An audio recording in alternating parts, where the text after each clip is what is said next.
तो चलिए आज ब्रह्मांड के सबसे बड़े रहस्यों में से एक में गोता लगाते हैं।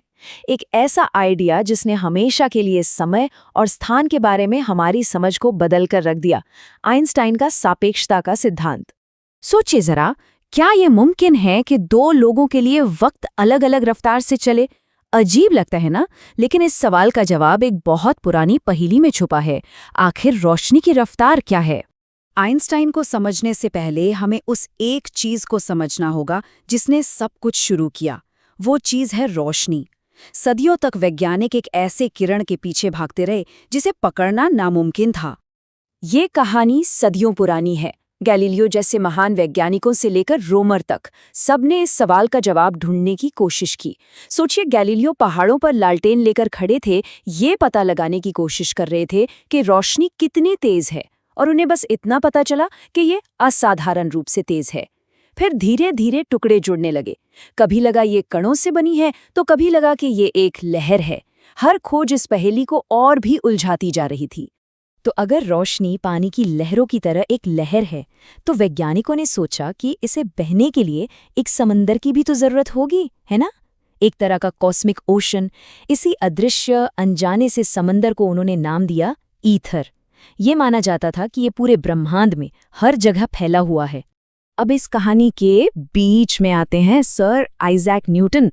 उनका बनाया हुआ यूनिवर्स एक मशीन की तरह था, जिसके नियम पक्के और अटूट थे। न्यूटन के लिए सबसे बड़ा और सबसे जरूरी नियम था कि समय एब्सोल्यूट है। मतलब एक ऐसी घड़ी जो पूरे ब्रह्मांड में हर किसी के लिए हर जगह एक ही रफ्तार से टिक टिक कर रही है।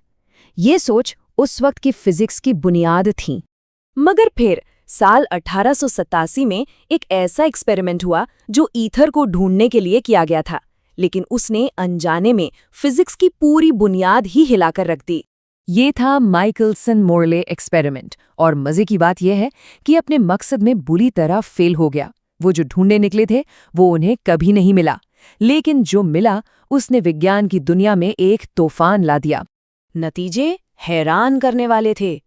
पहली बात, कोई ईथर नहीं है, वो कॉस्मिक ओशन, वो बस एक कल्पना थी। लेकिन जो दूसरी बात पता चली वो तो और भी ज्यादा चौंकाने वाली थी। वो ये कि रोशनी की रफ्तार हमेशा हमेशा एक जैसी रहती है, लगभग 3 लाख किलोमीटर प्रति सेकंड। इससे कोई फर्क नहीं पड़ता कि टॉर्च लेकर दौड़ने वाला कितनी तेजी से दौड़ रहा है। ये बात न्यूटन के बताए हर नियम के खिलाफ थी। अब देखिए, यहीं पर असली संकट खड़ा हो गया। न्यूटन के नियम कहते हैं कि अगर कोई 50 की रफ्तार से चलती ट्रेन से 10 की रफ्तार से गेंद फेंके, तो जमीन पर खड़े इंसान को गेंद 60 की रफ्तार से जाती दिखेगी। सिंपल है, स्पीड जुड़ जाती है। लेकिन रोशनी के मामले में ऐसा नहीं होता। अगर उसी ट्रेन से टॉर्च जलाई जाए तो जमीन पर खड़े इंसान को भी रोशनी उसी रफ्तार से जाती दिखेगी जिस रफ्तार से ट्रेन में बैठे इंसान को। स्पीड जुड़ी नहीं रही थी। अब या तो न्यूटन सही थे या फिर ये नया एक्सपेरिमेंट, दोनों एक साथ सही नहीं हो सकते थे। और बस इसी मोड़ पर कहानी में एंट्री होती है एक नौजवान क्लर्क की, एल्बर्ट आइंस्टाइन। उन्होंने महसूस किया कि इस पहेली को सुलझाने के लिए फिजिक्स के किसी बहुत पुराने और पवित्र नियम की कुर्बानी देनी पड़ेगी। आइंस्टाइन ने अपने दिमाग में एक एक्सपेरिमेंट किया। उन्होंने सोचा, क्या होगा अगर कोई रोशनी की रफ्तार से ही भागे और अपने साथ चल रही एक लाइट बीम को देखे। फिजिक्स के जो नियम थे उनके हिसाब से तो उसे एक ठहरी हुई जमी हुई लहर दिखनी चाहिए थी, लेकिन उन्हीं नियमों के मुताबिक ऐसी ठहरी हुई लहर का होना नामुमकिन था। और बस यहीं पर आइंस्टाइन के दिमाग में वो क्रांतिकारी आइडिया आया। उन्होंने सोचा, क्या हो अगर गड़बड़ रोशनी में नहीं बल्कि समय में हो। उन्होंने एक ऐसी बात कही जो किसी ने सोची भी नहीं थी, कि प्रकाश की गति को हमेशा एक जैसा बनाए रखने के लिए समय को खुद लचीला होना पड़ता है। जब कोई तेजी से चलता है तो उसके लिए समय धीमा हो जाता है। जी हाँ, समय धीमा हो जाता है। अच्छा, इसको समझने के लिए एक लाइट क्लॉक का उदाहरण लेते हैं। सोचिए, एक घड़ी है जो दो शीशों के बीच एक लाइट के कण यानी फोटॉन को ऊपर नीचे उछालकर टाइम गिनती है, एक टिक। अब जब ये घड़ी अपनी जगह पर खड़ी है तो फोटॉन सीधा ऊपर नीचे जाता है, सिंपल। लेकिन अगर यही घड़ी तेजी से चल रही हो तो बाहर से देखने वाले को वो फोटॉन एक लंबा तिरछा रास्ता तय करता हुआ दिखेगा। और यही है वो जादुई पॉइंट। क्योंकि रोशनी की रफ्तार तो बदल नहीं सकती, वो तो फिक्स है। तो उस लंबे रास्ते को तय करने का एक ही तरीका बचता है कि उस चलती हुई घड़ी के लिए वक्त ही धीमा हो जाए। लेकिन कहानी यहीं खत्म नहीं होती। अगर समय लचीला हो सकता है तो फिर स्पेस यानी जगह क्यों नहीं? इस नई हकीकत का मतलब ये था कि जो चीजें बहुत तेजी से चलती हैं, उनके लिए न सिर्फ समय धीमा होता है, बल्कि वो अपनी गति की दिशा में थोड़ी सिकुड़ भी जाती हैं। 10 साल बाद आइंस्टाइन ने इस आइडिया को और आगे बढ़ाया और एक और भी बड़े रहस्य को सुलझाने की कोशिश की, गुरुत्वाकर्षण यानी ग्रेविटी। इसके लिए भी उन्होंने एक थॉट एक्सपेरिमेंट किया। सोचिए, एक बंद लिफ्ट है जिसमें कोई खिड़की नहीं है। अगर वो लिफ्ट जमीन पर है तो अंदर खड़े इंसान को ग्रेविटी महसूस होगी, है ना? अब सोचिए, वही लिफ्ट गहरे स्पेस में है और 9.8 मीटर प्रति सेकंड स्क्वायर की रफ्तार से ऊपर की ओर जा रही है, तो अंदर खड़े इंसान को ठीक वैसा ही महसूस होगा। अंदर से ये बताने का कोई तरीका नहीं है कि वो जमीन पर है या स्पेस में। आइंस्टाइन का निष्कर्ष था, ग्रेविटी और एक्सेलरेशन यानी त्वरण असल में एक ही चीज है। और यहीं पे सारी कड़ियां जुड़ जाती हैं।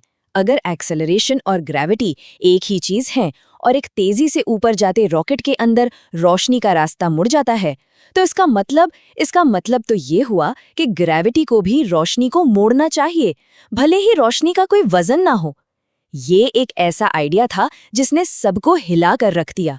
तो मुद्दे की बात यह है, ग्रेविटी कोई अनदेखी शक्ति नहीं है जो चीज़ों को नीचे खींचती है। असल में ये द्रव्यमान और ऊर्जा का स्पेस टाइम के ताने बाने पर असर है। स्पेस टाइम एक 4 डायमेंशनल चादर की तरह है। भारी चीज़ें इस चादर में एक गड्ढा या कर्व बना देती हैं और इसी कर्व को हम ग्रेविटी की तरह महसूस करते हैं। तो अगर हम सब एक ऐसी हकीकत में जी रहे हैं जो लचीली है, जो मुड़ सकती है, तो इसका हमारे लिए और हमारे समय के एहसास के लिए क्या मतलब है? ये सब कुछ कितनी खूबसूरती से जुड़ा हुआ है, देखिए। कोई भारी चीज जैसे सूरज स्पेस टाइम की चादर में एक गहरा गड्ढा बना देती है। यही गड्ढा या कर्व तय करता है कि पृथ्वी जैसे ग्रह कैसे घूमेंगे, और इसी कर्व की वजह से सूरज के पास की घड़ियां हमारी पृथ्वी की घड़ियों के मुकाबले जरा सा धीमा चलती हैं। सब कुछ एक दूसरे से जुड़ा हुआ है। ये हमें एक आखिरी दिमाग को झकझोर देने वाले सवाल पर छोड़ जाता है। अगर स्पेस टाइम का ये ताना बाना, हमारी हकीकत की ये चादर मुड़ सकती है, बदल सकती है, तो क्या इसके जरिए हमारा अपना सफर कभी बदला जा सकता है?